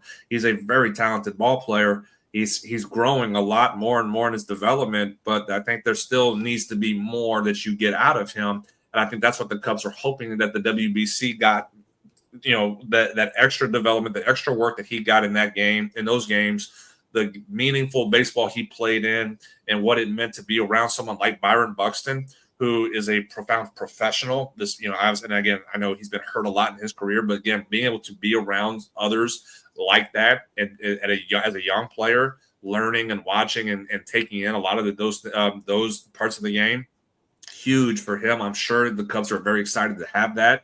You do have Alex Bregman coming in at third base, and it's going to help your defense. So now you have you're essentially second, short, third is almost elite level defense with Horner, Swanson, and Bregman on those sides. Michael Busch at first base is a really good defensive first baseman as well as with the bat. I know he's not. I won't say Busch is one of the top first basemen in baseball, but he's very much. He's very talented over there. So, again, your infield is an elite defensive infield with good bat. And I think you're getting Horner, who is developing more and more as a hitter, batted over 290 last season. I think you would not be surprised. I would not be surprised to see Nico be a 300-plus hitter this year. Swanson continues to be what he is, a 270 hitter. I think that if you get 270 to 278 range out of Dansby Swanson, you're going to take that from him because what he provides defensively, Bregman being what he is on the offensive side, this is a good offensive team. I agree as well. What's going to hold this team back is the pitching. Can your starting pitching do what it needs for the offense? Is Justin Steele going to be who we hoped he can be? I think there's again big questions. That's it. Question marks are all around this list going into the season. But that's got to be the one that if you're the Cubs, you need Justin Steele. You need him to be the ace. I don't think you want to look at anybody else and say, we got to have you take that top spot. You need Justin Steele to be that guy. And if he's healthy and able to do so, you're going to be looking at a Chicago Cubs team that is very dangerous. But that's a question because I know right now he's not healthy at the moment. Justin Steele's not going to be healthy still for a little bit. It'll be a while before we see him. Can your rotation handle not having him? Can your rotation give you opportunities to win games for your offense? That's one I think you need to really look at the Cubs. Talent-wise on paper, they're up there. They're one of the more talented teams on paper in the National League, and you can make the argument they're one of the more talented teams on paper in all of Major League Baseball. There's still just got to be, can your pitching staff really do the job that it needs to help your offense, to provide the balance for your offense and give you chances to win games? I think for the most part they will. How often and how consistent, that's the big question going in. But right now, because of who they are on paper, I have the Cubs at number 4. I kind of wish Scott was here for this to see his reaction, but I'm going all in. My number 4 is the Cincinnati Reds. I am 100% sold on the Reds this season. I love their pitching staff. I love what they've built in their lineup. I know this is kind of a hot take kind of moment here, but I love the Cincinnati Reds. I think last year was a good building experience. I know, they were just kind of happy to be in the postseason last year, but the fact that they were able to sneak their way in at the end of the season, I think is the first stepping stone for them building a really, really good, solid team and a potential contender in the National League. So I am 100% sold on the Cincinnati Reds. I don't care if they flame out. I will die on that hill. I'm all in on the Reds this year. I love them at number 4.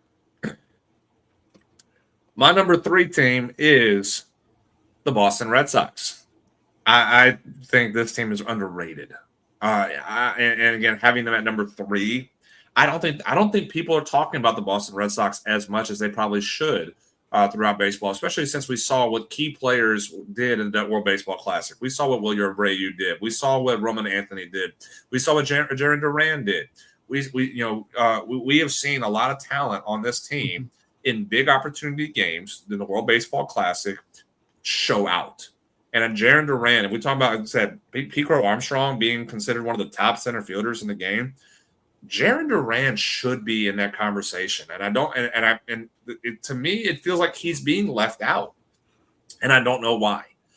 All he's done, especially since he's grown up, because I know there was a portion when his early part of his career, he was just kind of going through the flow, and I think that was more about the environment of the team itself that he was involved with at that time. That there wasn't any accountability being had by anybody, and he was just kind of going with the flow. Now you have something a little bit more. You have a team that is wanting to be competitive, that is built to be competitive. Alex Cora is finally feeling. I'm sure he finally feels like he has his authority back, especially after last season with so much adversity that he was facing as a manager with the Rafael Devers situation and Craig Breslow not helping at any point or whatnot with the roster that it was constructed that he didn't get. I feel like Cora didn't have the say-so that he needed with this team in 2025. I feel like he does have that again. I think Duran is understanding the situation that he's in with Boston, that you are on the cusp of being able to be a playoff team and potentially could be a team that can contend for a division crown. He has shown over the last few years maturity.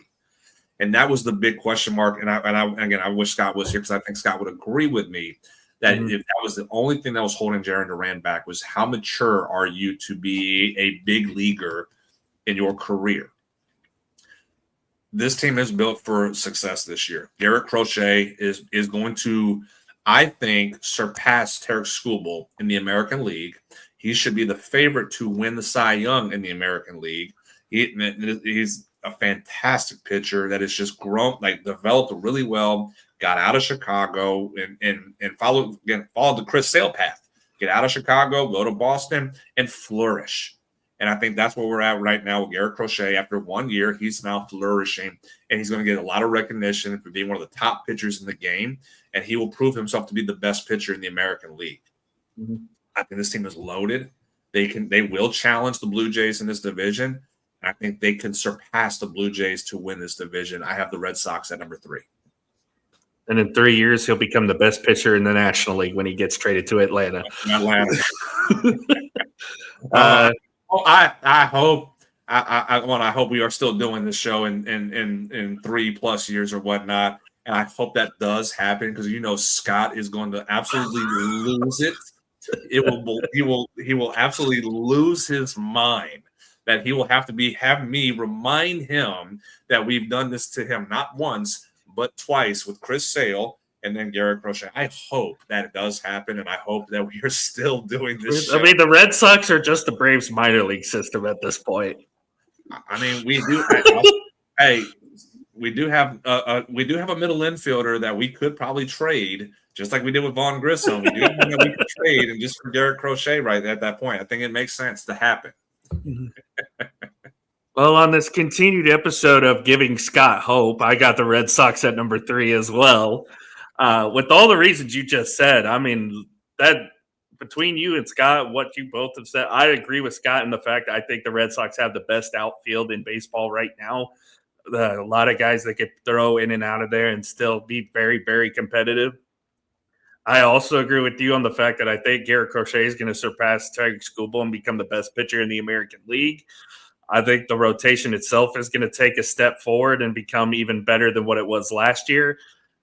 And I also agree that they'll eventually overtake the Blue Jays in the American League East. So the Red Sox might be the team to beat in the American League this year. And I don't think a lot of people are realizing that. I think the people are being very, very quiet on the Boston Red Sox so far in the opening fanfare. And I think a lot of people are going to be kind of thrown back off a bit once Boston gets going here. So I got the Red Sox at 3 as well. So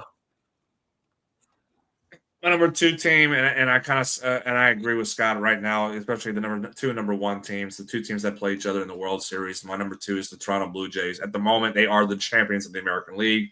And if you're the champions of the American League, you earn that crown and you get to be the number 2 team until somebody knocks you off. So at least going into this season, I think there's a lot of question marks. I think Jose Barrios' injury with forearm fracture is going to be a very not forearm fracture, but he has a forearm issue, elbow issue.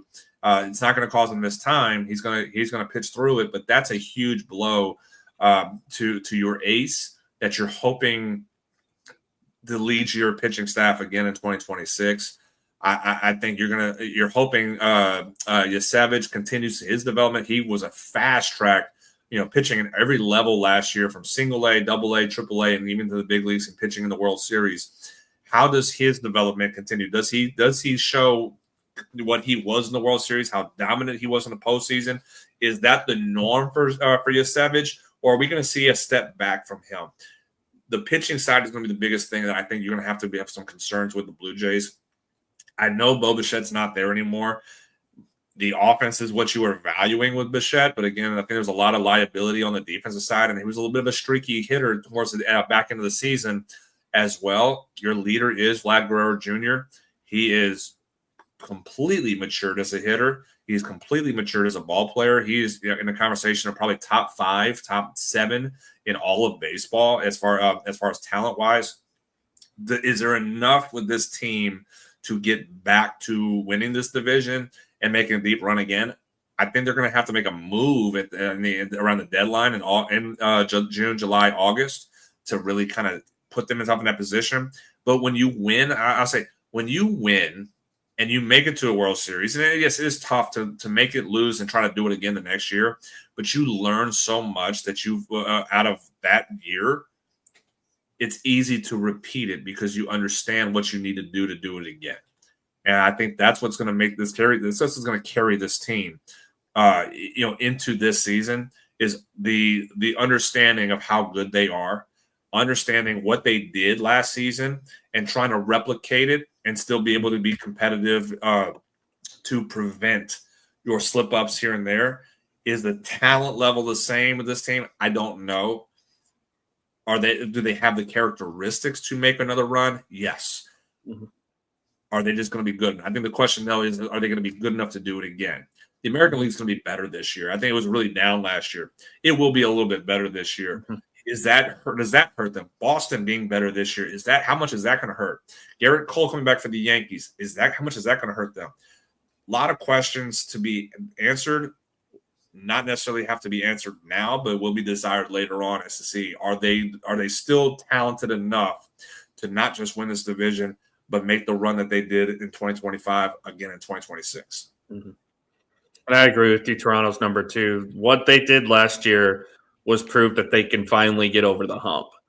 They can finally get past that threshold of, hey, we're just this close to making a run to finally getting to the World Series, and are actually being an out or two away from actually winning the whole series. So they had a couple opportunities. Obviously, it was, slipped through their fingers. But, we could be saying at this point right now that, Toronto coming off a World Series championship, and that's something that I think the last couple of years of doing this show, we kind of questioned whether or not they were even capable of making that kind of a run in the postseason, and now they've kind of proven that they can.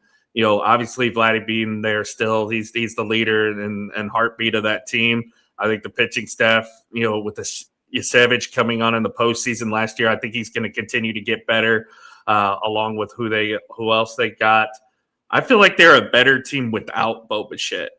And I think that's why they ultimately made the decision to move off from Bichette, is that they feel like they can be a better team, especially defensively, without Bo Bichette in the lineup. So I think they'll be fine there. And I agree with you on the fact that I think the American League itself is getting better around them, which could prove it to be a little bit difficult for Toronto. And ultimately, yes, I think Boston will overtake them. But there's going to be a lot of competition in the American League this year, where it's Kansas City, Cleveland, Texas. All these teams are going to be coming up in the American League this year, I feel like, and Toronto's going to have their hands full going into 2026. But right now, they are the American League champions. They are the World Series runner-up. They've earned the number 2 spot at this point. And obviously, we all know who number 1 is. That team in LA that nobody likes to talk about nowadays because of reasons. But LA Dodgers, Jonathan, what you got? Yeah, the Dodgers are the number 1 team. Again, they're 2-time defending champions going for a three-peat.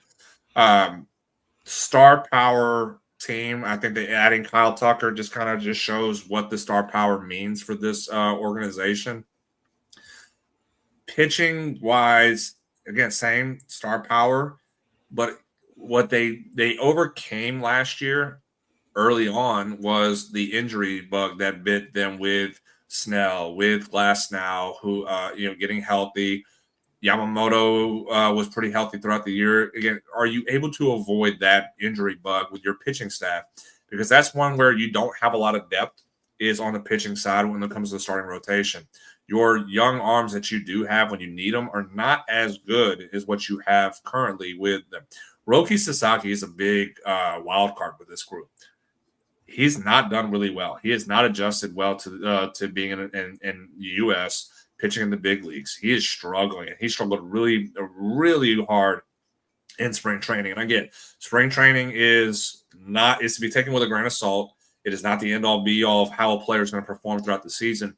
But seeing that he did have moments of struggles last year and then follows it up in spring training and struggles again, there should be some concern, because that's a ton of money you put into Sasaki, and you're not getting what your investment was hoping for, like you did with Yamamoto, and certainly what you've gotten with Ohtani.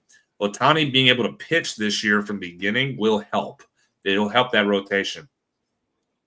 It's a matter of, again, at this stage of his career, at his age, Ohtani, with the arm issues he's had in his past, how often and how long is the pitching going to last for him?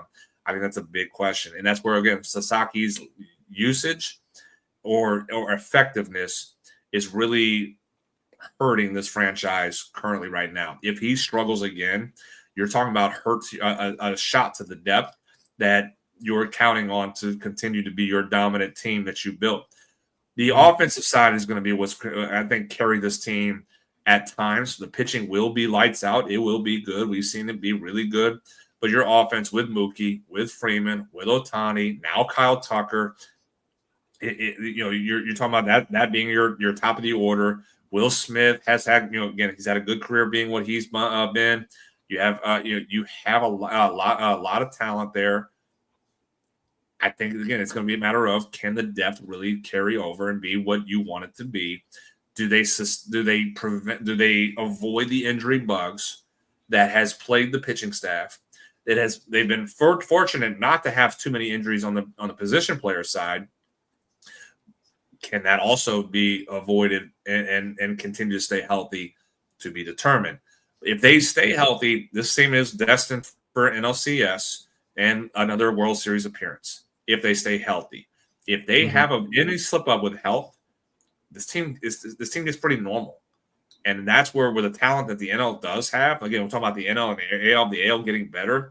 The NL is still really good. It's very tough and it's very deep, and I think that's where if you're the Dodgers and if you become normal because of the injuries that you may sustain, that's going to be tough to do. Not to win the NL West, but to put yourself in a good position in the National League playoffs. Now, again, they're already good. That if they get healthy for the postseason, no matter if they have home field advantage or not, they're going to be a tough team.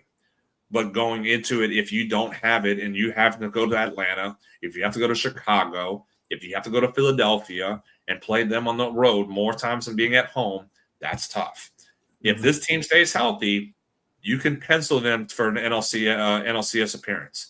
If they get hurt, if they're dealing with injuries more often like they did last year for a period of time, this team could be pretty normal.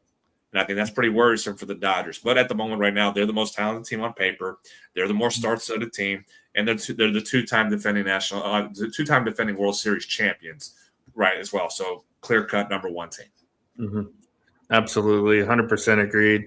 And to your point on that last talking point there, look at 2023. I know I keep bringing that year up a lot, but the Dodgers kind of lackadaisically got themselves into the postseason. They won the NL West. Obviously they had won over 100 games. They feel like, they were the favorite, be all end all. They ended up getting railroaded by the Arizona Diamondbacks, a team that ended up going to the World Series that year, that had that incredible run. If like you said, Jonathan, if they don't put all their focus into some of these games, especially late in the season, one of these teams, especially if they have to go on the road to Atlanta, to Philly, to Chicago, one of these teams is going to get them. They're not going to be an easy out, but that's not saying that they can't get, knocked out either. So for all intents and purposes, they are the number one team. They are the two-time defending World Series champions, going for that three-peat.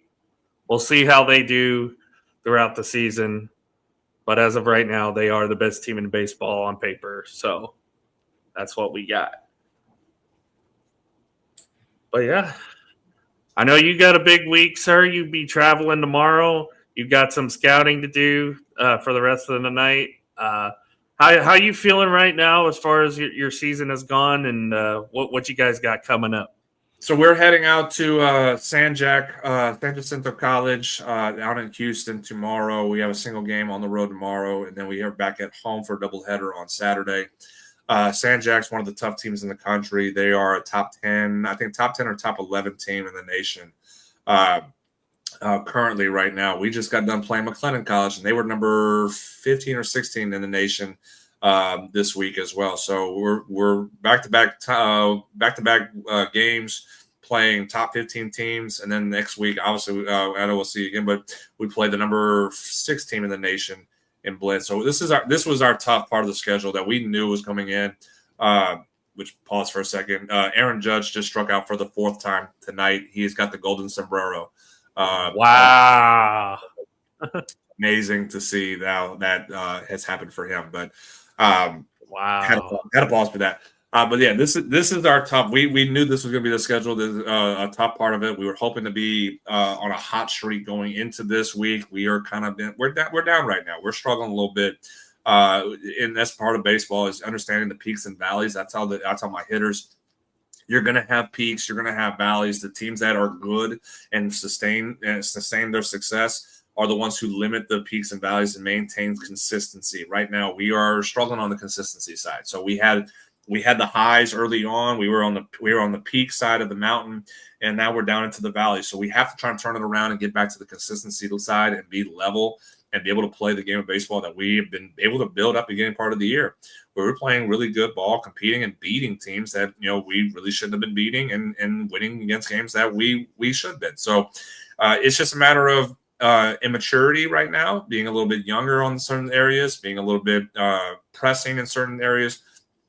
And again, that's baseball. So teaching these kids how do we turn around? Where's the mental side of the game that we have to turn around? Because physically we can do it. Physically, I told them all week about hitters particularly.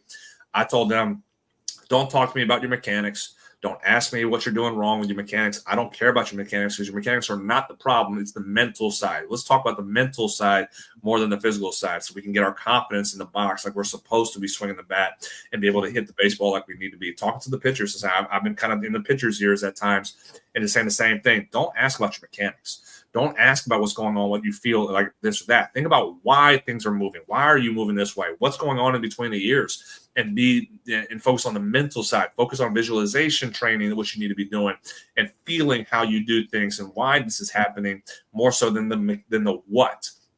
And so, if we can kind of get back to the confident playing, and we kind of said as well, let's be a little arrogant. We earned it. We earned the opportunity to be arrogant. We were winning games. We were one of the top teams in our conference. We beat Blinn earlier in the season when they were number 5 in the country. It's not an accident. It was not an accident. So how do we get back to that? How do we understand where we are as a team and being confident again? That's where we need to be. It's the mental side more than the physical side. If these boys knew who Yogi Berra was, which majority of them actually really don't know who Yogi Berra is, I tell them that one of the biggest Yogiism. This game is 80% mental and the other half is physical. That's the game of baseball. It's mental. It's a mental game. And so reminding them, why did you have success? What allowed you to have success?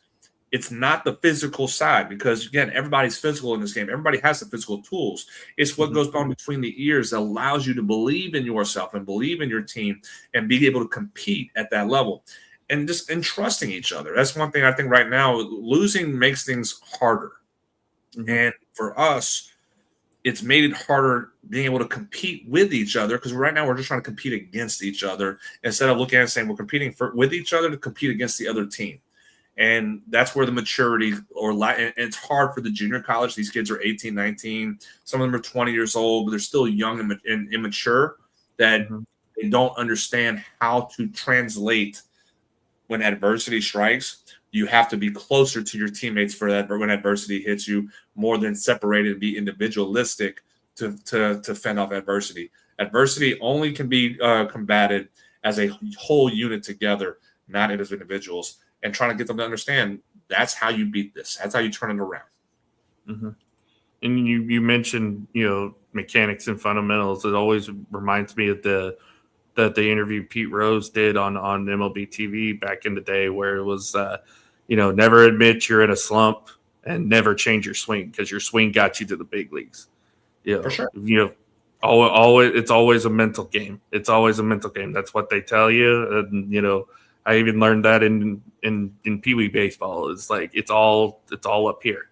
If you're thinking that you're not going to hit it or you're thinking like that kind of negativity, it's more likely going to happen because it is a mental game. for sure. It's more of, I'll say this, it's more for us trying to do too much. Mm-hmm. I feel like you have to do more than what is capable of you, and instead of just going and play. This is already a hard game. It's already the most difficult game in the world to play. And if you're trying to force things to happen, it becomes impossible to play. And I think that's where these kids, again, talking about maturity, they haven't figured out that you still got to just go play the game. Let it be. Let it happen. Let it all out. If you win, you win. Great. If you lose, it's part of it. A battle, each HAB is a battle. You're not going to win every battle. And even when you do win as a hitter, you win a battle, it doesn't mean you're going to get a hit. You're going to get on base. Talking about, sayings. Barry Bonds always said, and again, it depends on the feeling. Barry Bonds was still one of the most feared hitters in the game of baseball ever. His mindset was, it's a 1v1 chess match. And if I barrel the ball off of him, I win. Doesn't matter if one of the fielders catches it. It was a 1v1 battle. And if he found the barrel, he won the battle. Everything else is out of his control. You can't control with the ball. You can't control who catches the baseball. You can control where you hit it, but if it gets caught, it gets caught. You matter of how do you win the battle that you're in control of. And for us, we're trying to do things that are out of our control. We're trying to focus on the things that are out of our control and not comprehending why we're struggling, because we're doing too much instead of just letting things happen and being in control of your controllables that allow you to be successful, instead of trying to control the things that you can't control and understanding that's leading to failure. Mm-hmm. Well, I'll end it off here with another quote from Pete Rose. Opening day is like Christmas, except it's warmer, which is a holiday. It should be a national holiday. Opening day in baseball should be a national holiday because it is a great time of the year. We'll see. We're seeing 2 teams tonight. The other 28 teams will do battle tomorrow, and then we'll be fully fledged in. Well, Braves open on Friday. Well, never mind then. We'll see some more teams. Not all 28, but once tomorrow hits, we'll be fully fledged into the full season that is Major League Baseball. And of course, the big matchup, of course, is seeing Paul Skeens on NBC right away, which is the first game of the day, I believe, tomorrow. So should be fun. Anything else, Jonathan, before we end off? All good here. I know Whitfield put it on there talking about trying to get me, I guess, on Thursdays. Thursdays are always my game days. So if we can make something happen or whatnot on one of our off days on Thursday. I know next week we're off on Thursday, being Easter week. But man, let me know. I'd love to do as many shows and do some work with you guys and whatnot, and kind of get it out there a little bit more. Whatever y'all need or whatever we can get going. Get you on ESPN Radio. There you go. I mean, hey. I'm down for that. I'd be happy to get on there a little bit and share some knowledge too on there and whatnot. But hey, all the guys on the network, on the new network that we're on, everything. Y'all let me know. Well, I'll be flexible and work things out, and as long as it doesn't interfere with the games that we have the schedule for us and that I'm going to be coaching, and I'll hop on and help out in what ways I can. All right. I can help with that as well. Since I'm now fully moved, I don't have to worry about driving home for an hour. So I'll be fully available in the afternoon now. So I'm really excited about that. Which, by the way, again, Rec Room Sports Radio Show tomorrow afternoon, 4 p.m. Eastern on ESPN 690 in Jacksonville. Also, you can catch it on this YouTube channel as well. THEE Rec Room Sports. We're also on it, Let's Talk Sports as well with this show. Rec Room Sports Show tomorrow, 4 p.m. Eastern on ESPN 690 in Jacksonville and on the Rec Room Sports YouTube show. And then tomorrow as well, for me, I will be on Ball and Bud's MLB preview as well. So we'll be doing some more baseball talk for me. And then Scott and I will be back with Tanner on Saturday for locking in as we continue March Madness. March Madness talks, which Sweet 16 kicks off tomorrow night. So anything else, Jonathan, before we get out of here? All good from here, man. All righty, guys. Thank you so much for joining us. We will be back probably next week, as always. Talk some more baseball. We'll kind of react to the first full week of games going on here. But until then, love y'all. Stay safe. Have a great night. Bye, Spotify. Spotify. Take care.